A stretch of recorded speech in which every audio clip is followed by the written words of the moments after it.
Welcome back to the Fantasy Formula. And even though the 2024 season is behind us, gentlemen, we have one last piece of unfinished business. Yeah, it's been an exciting season for F1 Fantasy, Adam, but the show does not stop just yet. I think this community survey is what we'll be diving into in just a second, being such an important part of the closing part of the 2024 fantasy calendar. Yeah, definitely. I mean, it's good to be back, and it's good to finish off with this survey. It's so important to so many people, and hopefully we can get some views across and see if we can make some changes along the way. Before we kick off into some of the findings, I just wanted to take a moment to give some quick thank yous because we had over 600 responses. So a special thanks to all of you who had a chance to respond to this survey, particularly so late in the season when a lot of players might be disengaged or have other commitments this time of year. Also, big shout out to our team at FanAmp because this was a very professionally developed and analyzed survey. So we're very grateful to all the time and effort that they put into things. And last but certainly not least, this was a real community effort with all of the F1 fantasy content creators. So a special thanks to everyone you see on the screen here because they really helped us reach each and every one of you. All right, without further ado, let's dive into the first segment, which is who responded to this survey.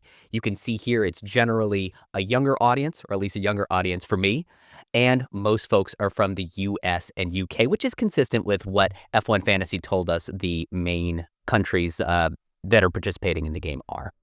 Yeah, no surprises to me here, to be honest. I definitely expect the bulk of the respondents to be at least gender-wise in the male demographic. It's on different F1 fantasy forums.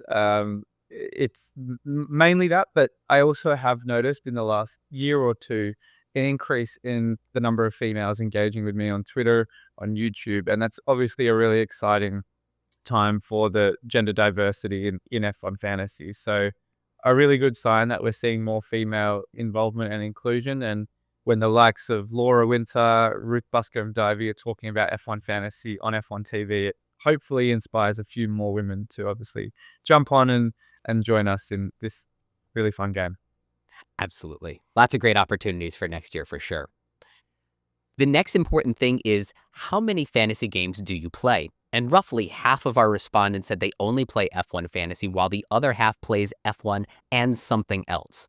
Guys, do you play any other games?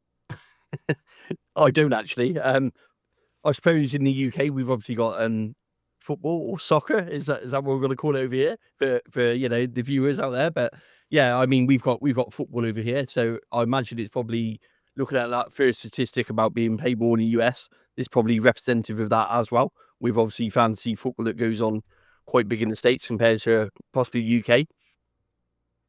Yeah, I agree with you there, Terry. I'm one of the respondents that sits in the lighter shade of red. I play Fantasy Premier League. I've dabbled in fantasy football in the US and other variations of fantasy games as well. And I do see in F1 fantasy a lot of similarities in terms of the user interface and the gameplay that overlap with Fantasy Premier League specifically. And I know there's a big contingent of F1 fantasy players that also dabble in FPL. So it's good to see that there's more people migrating or also doing multiple variations of fantasy. But I was quite surprised to see 53% playing only F1 fantasy. And for me, I play NFL fantasy along with F1. And I think this question is so important because it's going to give context to what do some of the best fantasy games in our industry do well? And what are some things we can recommend to F1 to take this game to the next level in 2025? Can we give a shout out to the 1% who doesn't play this game at all, but still? How did you find this survey? How did you find it? And what do you pay? What was that 1%? Oh my goodness. That's definitely someone we're going to have to track down after this. Someone needs to put that in the comments when this comes out. If you're that 1%, tell us what game is it you play and how did you find the survey? Call us. We have questions.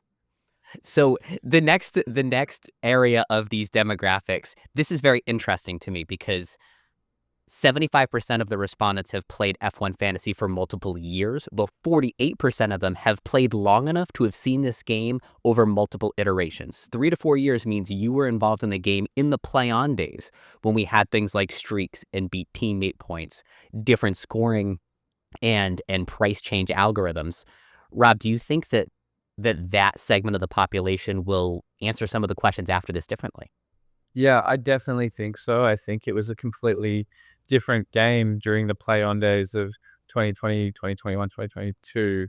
I joined in 2021, and took it more seriously from 22 onwards, and yeah, I think it's a very different game now. It's evolved in ways that many of us probably wouldn't have foreseen 3, 4 years ago, and I do think that it's trending in the right direction with positive changes that we've already seen this season. So I do think there are longer tenured players that do have, let's call it, a favoritism or a preference of some of the gameplay mechanics from those years back, and we might, as you say, Adam, see some feedback that allude to some of those scoring metrics that maybe were done away with a couple of years ago. The respondents here were among the most successful and the most engaged players in the game. So you have this huge chunk, 94%, they're within the top 5% of the global league. And so it makes sense that if you're following F1 fantasy specialists like us or our peers, that you care about the game and that shows in your output. I've got a question for you two, since you've been playing longer than I have, for instance. So, do you think there's a link between the amount of time you've played and the 56% who are high ranking? Maybe. So I can see it from two perspectives. I've played with some friends who have played this game for multiple years, but they've just never taken it seriously. They show up maybe once a month, maybe change their team a little bit, and then they disappear for a while. Meanwhile, we've talked to some of the most successful players in the game that started maybe last year, some even this year. And so it could be a combination of taking to the game seriously that maybe stands out the most, and predetermined success is putting the time and effort into it and then engaging your team every week as opposed to longevity of how long you've played it. Yeah, I'd agree with that. I think there probably is some degree of correlation, but I think there are naturally going to be outliers, as you say, Adam, with longer tenured players that take it more casually and also shorter term participants that have had very successful runs the last season or two. And then why do people play the game? It looks like most join F1 Fantasy to compete with their friends. And then 35% say to make race weekends more fun. I don't know about you, but to the 35%, I would say my blood pressure goes much higher in F1 Fantasy than it does when I'm just watching a race without those sorts of stakes. Yeah, I'll quickly just opine before I pass the mic to Terry, but I think it's first and foremost the 57% for me. It was why I was introduced to the game in 2021, and I think since that time, my my point of view has certainly changed. I think part of that is due to the fact that all three of us have our own platforms to converse with other fans and members of the fantasy community. And I'd say nowadays I'm more in the 4% of other to interact with the F1 fantasy or F1 community, but there's still an element of competitiveness that exists with you guys, other content creators, and friends of mine as well. Yeah, I mean, for me, if you look at it, I think with the prizes, even though they're amazing prizes, they are small and limited. So I don't think a lot of people would sign up with that as their basis, as this shows.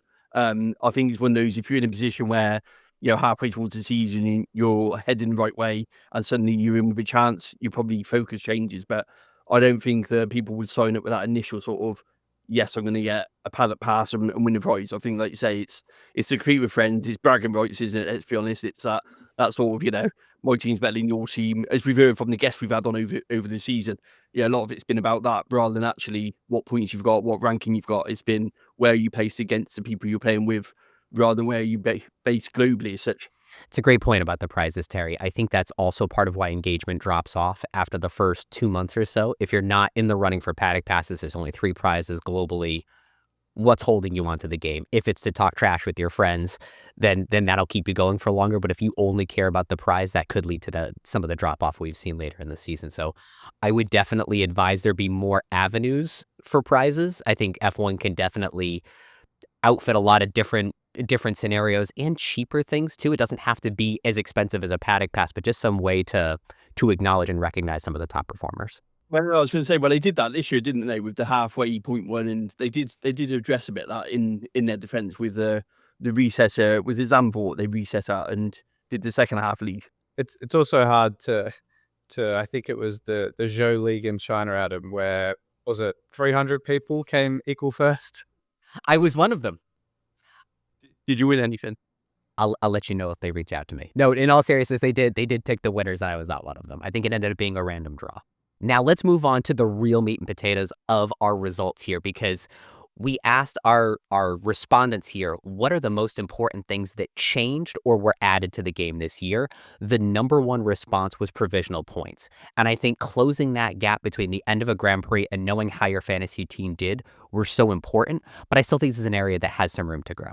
Yeah, I'll quickly start on that. I think all of the changes have been encouraging. To echo your point, Adam, I think provisional points and the projected points, which was introduced later in the season, has certainly gone maybe above and beyond what I was expecting from live scoring. I agree that it's going to be somewhat hard to calculate overtakes accurately, but I think even directionally to have an estimate of those and then give them the flexibility to adjust for live points and such after the weekend wraps up is a great thing. I think the no negative, the other positive change I thought for the chip itself, to obviously only target the negative point scoring categories and not just necessarily the overall score of a driver or constructor that weekend was also very positive. And I think those people have certainly reaped the reward more so that used it this season than maybe 12 months prior. So I think those are the two standout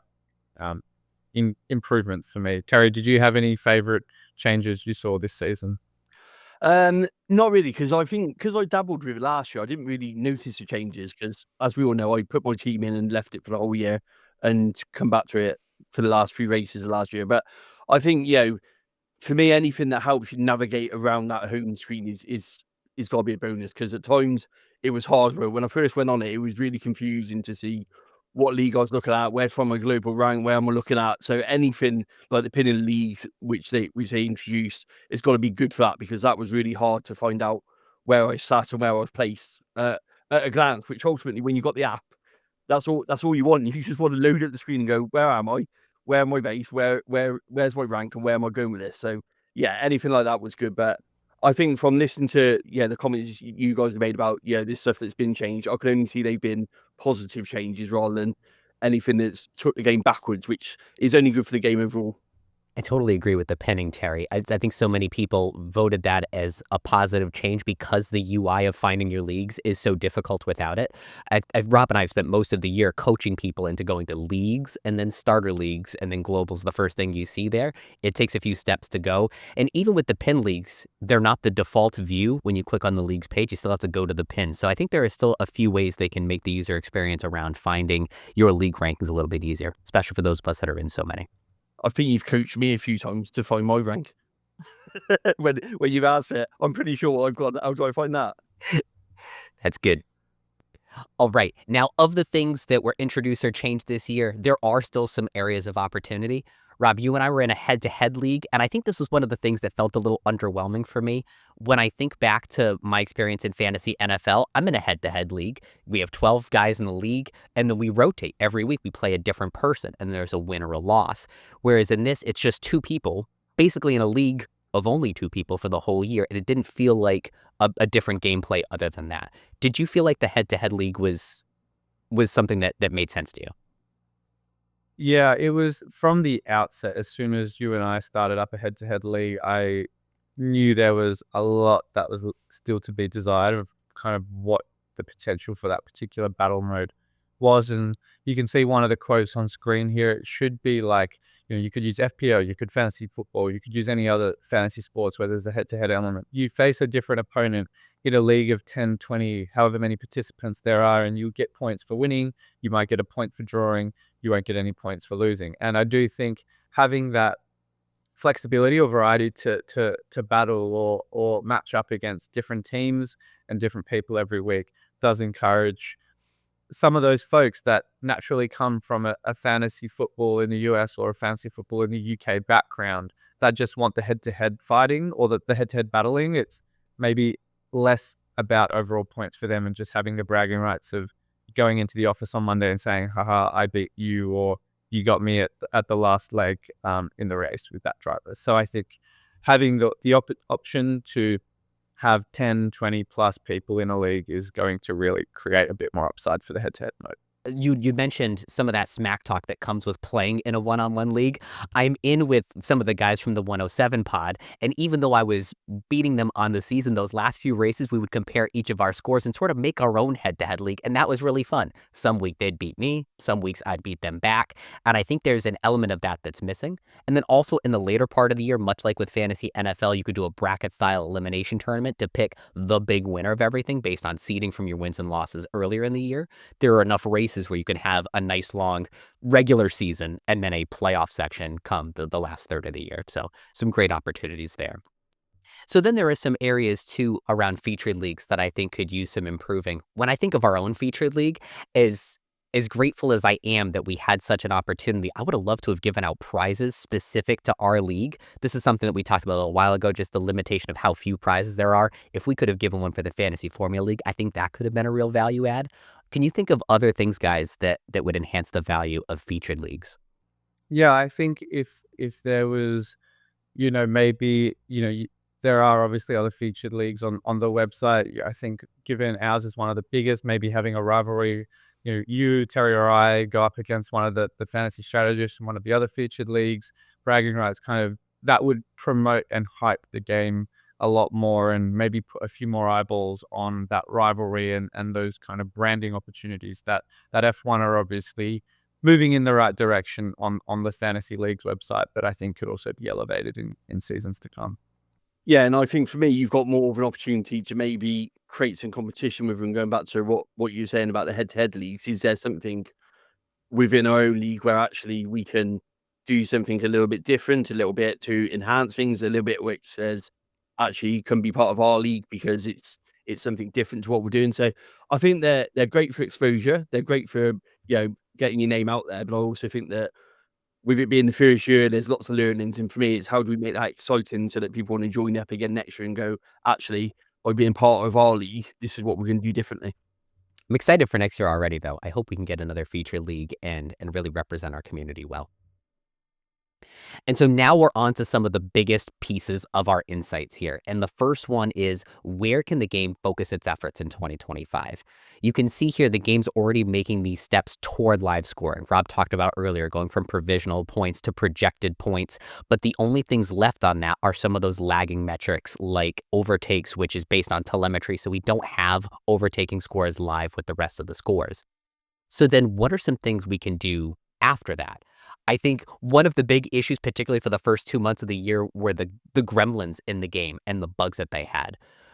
Rob and Terry, was there a particular bug that stood out to you the most that was really frustrating? Logan Sargent. Logan himself. Can I just clarify that? Not Oh, Logan it's being too the late. parent. We've clipped That it. was, yeah, yeah. Can we not clip that? Not Logan as a driver and Logan as a fantasy player. Yeah, I'd agree with that. I think that sits under the player support umbrella of the next high level priority for F1 fantasy. There was no real comms, and I think that also weaves into the dedicated F1 fantasy support element too of what this means for drivers when deactivated from the game. Logan Sargent, obviously, I think the one that drew the most attention because of how affordable he was in the game. But there's also the likes of Ricardo when he left after Singapore, Ollie Behrman going from Ferrari in Saudi Arabia to Haas when he stepped in a couple of times this season. And I do think there isn't really a clear idea of what that means for these deactivated drivers and their price changes, their scores for the weekend, and how that affects their season total and their points per million basis as well. So I think F1 Fantasy needs to find a way to figure out, that it penalizes people for owning these drivers without obviously affecting their total season score, their price, or whatever other factors there are, because there wasn't really a clear kind of framework in place for that and created a lot of problems throughout the season that, the three of us and others had to act as the conduit for F1 as a result of what our best guess was. Yeah, and to put some context around that further, Rob, is that the F1 Help X account follows you and I. And so that's how light F1 Help's natural support is on supporting fantasy issues, is that we and some of the other creators in our community act as a buffer on some of it. And then one of the gremlins that afflicted a lot of people was early in the season, you'd log into your account, you'd look at your team, and it was completely blank. You'd often have to log out or switch your browsers or uninstall and reinstall the app. And even though they've fixed it, I think just having a game that comes out of the gate clean next year is going to really give that professional experience that people are expecting from the global leader in motorsport. Yeah, definitely. I mean, I wonder how many people who may have been new to the game who didn't bother after an incident like that. Like you say, they had an account logged in. I had it 3 or 4 times. It's so frustrating to, as a newish sort of player, I thought I was doing something wrong. I was looking at it thinking, actually, what's going on here? Or not being able to lock your team in on certain devices and on other devices. It was painful to do as a newish player to the game. So I wonder how many people would lose interest straight away if that's their initial experience in Formula One fantasy and just go, actually, too many bugs. And when we're talking about the support that F1 has for the game, remember, we have our community too that's going to give you all the information you need to be successful throughout the year and answer all of these questions through our fan amp base, through these shows, our content on fanamp.com/fantasy. We've covered every angle and weird scenario in the game. So if you ever need support, by all means, we're all here for you too. All right, Rob, let's move on to what's probably your favorite part of the responses. What scoring categories can be changed in 2025? You want to kick us off? Yeah, where do I start? Let's roll up the sleeves and dive right into this. I think there's quite a few different things that all three of us could opine on. Why don't I start with the DNF penalty and I'll let you guys take care of the other ones so I don't spend too much time losing my mind over them. But one of the biggest concerns, not just through the survey, but over the course of the season, was how harsh the penalties for the DNFs and the disqualifications were in F1 fantasy. The last 2 seasons, they've been at -20 as a result of various changes to the scoring metrics, and before that, I understand it was a -10, and those massive swings can be absolutely detrimental to your drivers, to your constructors, your weekend score, and as a result of that, your rank for the weekend. So an example on screen here is obviously a race like Monaco, where people who owned Haas drivers, the Haas constructor, were pretty hard done by, and I think that weekend, Kevin Magnussen and Nico Hulkenberg set fantasy records at the time for the lowest ever score. Hulkenberg won up that in Brazil because he was again disqualified and DNF'd in the sprint weekend in Interlagos. And it has just been one of those years where, I'm not going to keep complaining, but I've been on the end of 26 of these this season. It's been a pretty rough fantasy season, on all accounts for me, and I do wonder if the scores or the penalties weren't quite as swingy, what that could have looked like for my strategy, my team structure heading into the back half of the year. So I do think it has been something that the fantasy community has been crying out for a change, and hopefully we see that in 2025. It's definitely been a really tough year, particularly for those owners that were affected more by DNFs and disqualifications. I think back to some of these sprints where all of the points for finishing P1 through P8 are scaled down, but the DNF penalty is still -20. And -20 is more negative points than finishing P2 in a race is in positive points.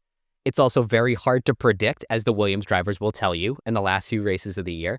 And so it's become a very painful point of the game.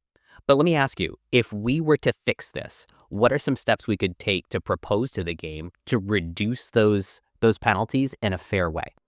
I just think it's got to be around the weighting, hasn't it? Like you say, I think a sprint weekend, a sprint race should carry less than a normal race as a given because it's different distances and different actual the way it's done in terms of the scoring. I think that bringing it down is got to be the answer, so it's not as impactful. I mean, I still have chills about Monaco and not in a good way. Because it just completely destroyed the season. So I don't know, maybe -10, -50, maybe something like that, moving in the right direction is an answer. Maybe -10, -5 if it's a sprint race, something like that, to make it not as much of an impact. I mean, ultimately, or do you make them actually separate? So a disqualification carries more weight than the DNF because the disqualification is something a team's done or driver's done that's got them disqualified, whereas a DNF is normally something mechanical or impact. So is there actually some weight in that side as well? So the Haas one would carry more because it was a breach of regulations, but actually if someone hits someone at turn one and goes off, do you know what? It's not as impactful. So maybe there's a different weight in there, whereas disqualification stays at the current one, but the DNF goes to a different one. I don't know. I think one of the things that they'll have to account for if they do it that way is if you classify because you've completed 90% of the race distance, but you DNF'd late in the race or lost a ton of points, if you make a DNF minus 10 points, but you could theoretically lose up to 19 positions, that could be a difference that gets under people's skin next year. So maybe a cap to the number of positions lost, or just acknowledging up front that if your driver has a tough end of the race and drops a bunch of positions, that would be the new worst outcome rather than a DNF or a DSQ. And then you can see as some ideas of what we could infuse into the game, a lot of folks, particularly with that history in the game, want to bring back streaks. And for anyone who wasn't around at the time of streaks a few years ago, if your driver completes 5 straight qualifying sessions or 5 straight Grand Prix in the top 10, there was a streak bonus. And after you achieve that streak, it resets to 0. So you'd have a lot of these top 10 drivers that might not have been in vogue this year, like Lewis Hamilton, George Russell for a while, Carlos Sainz. They all of a sudden become high-powered assets that you want to bring into your team. And then that makes your free transfer decisions a lot harder. You're not just subbing out a back marker. You might be subbing out your number 2 driver. And so that's another thing that I'd love to see come back to the game as well. Yeah, that would be great. Streaks, points for beating teammates, then it obviously you're inclined to pick the better of the 2 drivers on a team. I think, to your point, Adam, it creates a bit more variation week to week and ultimately does incentivize those people who are active and paying attention to these every week, the opportunity to capitalize on those extra point bonuses. And then one last note, too, on the pricing model. I've thought about the wider player population here. There's only maybe less than 1% of us that know how the scoring model works through the work that F1 Fantasy Tools did and some of the articles we published.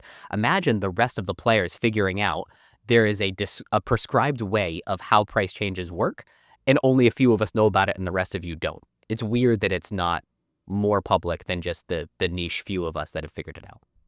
All right, so moving on to what other games people played. It was mostly EPL and NFL, like Rob and I talked about earlier. There's definitely a core group that plays Grid Rival, which is another popular F1 fantasy game, although it's an unofficial one. And there are a few people that play MotoGP fantasy who tell me that it's quite fun as well. I'll have you know, someone that I follow on Threads posted that there is a new fantasy darts league starting up next week, and I'm resisting the urge to scratch that fantasy itch in the offseason. Oh, Sky F1 is now Sky Darts in the UK. Might have to make a switch. I've got to They've turned off the Formula 1 for darts. Maybe that's where we go. Let's see which weird fantasy sport Terry participates in next. Is it power eating? Is it darts, curling? I'm sure there's a fantasy sport. What if I win the darts league? Never watched darts, apart from Bullseye. But we won't go into that. Guys, any final thoughts on what we learned from this survey? Because this feels to me exactly how the 3 of us have felt all year. So there weren't any huge surprises to me.